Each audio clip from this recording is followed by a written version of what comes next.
Тренер Реал Мадрида возглавит сборную Бразилии по футболу. Федерация футбола Бразилии возобновила контакты с главным тренером Реала Карло Анчелотти, сообщает издание Глобо. По данным источника, итальянский специалист может возглавить сборную Бразилии. Некоторые директора Федерации футбола Бразилии были недовольны работой нынешнего главного тренера команды Доривала Жуниора, еще до позорного поражения от Аргентины. Теперь же ситуация только усугубилась. Сам Анчелотти заявил, что не примет решение о своем будущем до завершения клубного чемпионата мира, который пройдет с 15 июня по 13 июля 2025 года в США.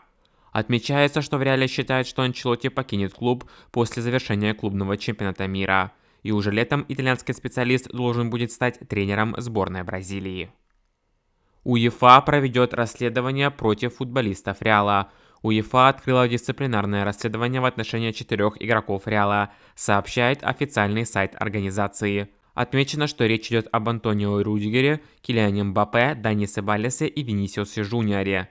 Как отмечает издание Марка, после победы над Атлетико в серии пенальти в 1/8 финала Лиги Чемпионов, Рюдигер располагал свои руки у шеи, Мбаппе затрагивал свои гениталии, а Винисиус конфликтовал с болельщиками. Пока неизвестно, когда состоится заседание дисциплинарного комитета УЕФА по этому поводу, однако футболистам может угрожать солидная дисквалификация.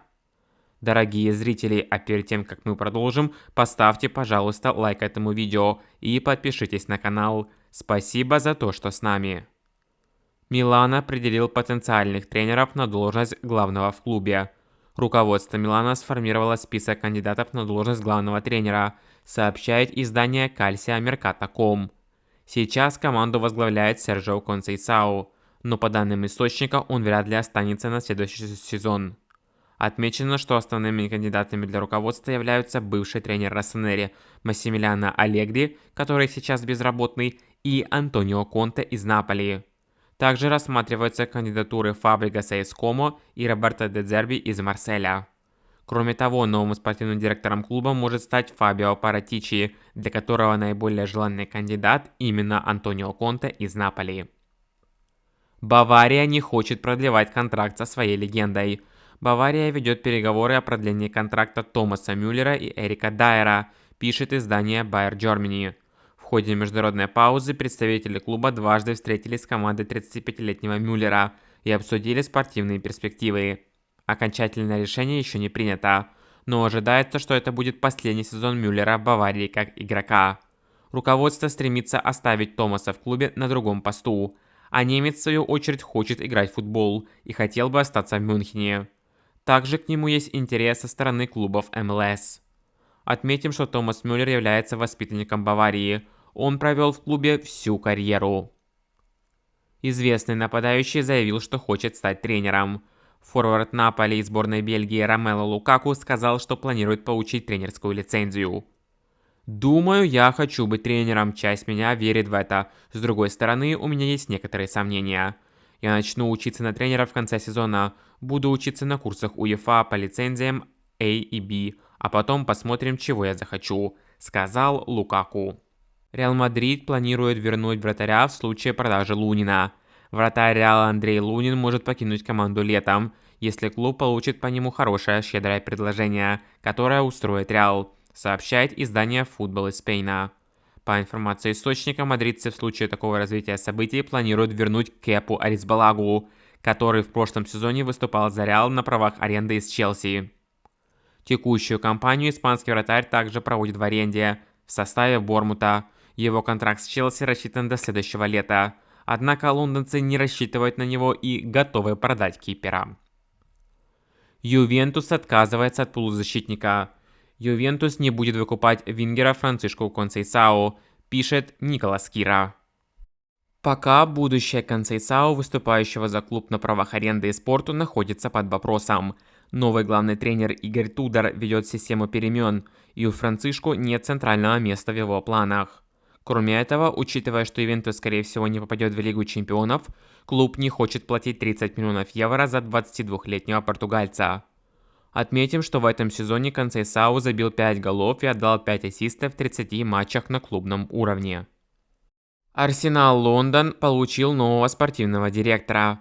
Бывший спортивный директор Атлетико Андреа Берта уже 20 дней работает спортивным директором Арсенала, пишет известный инсайдер Фабрицио Романо. Официальное объявление 53-летнего итальянца – вопрос времени. Напомню, что в начале января он покинул Атлетико, в котором работал 12 лет и с тех пор находится без клуба. Раньше была информация, что место спортивного директора в Арсенале должен занять легенда клуба Томаш Росицкий. Игрок Челси заявил, что не планирует покидать команду. Челси хочет оставить вингера Джейдена Санчо в составе, сообщает Фабрицио Романо.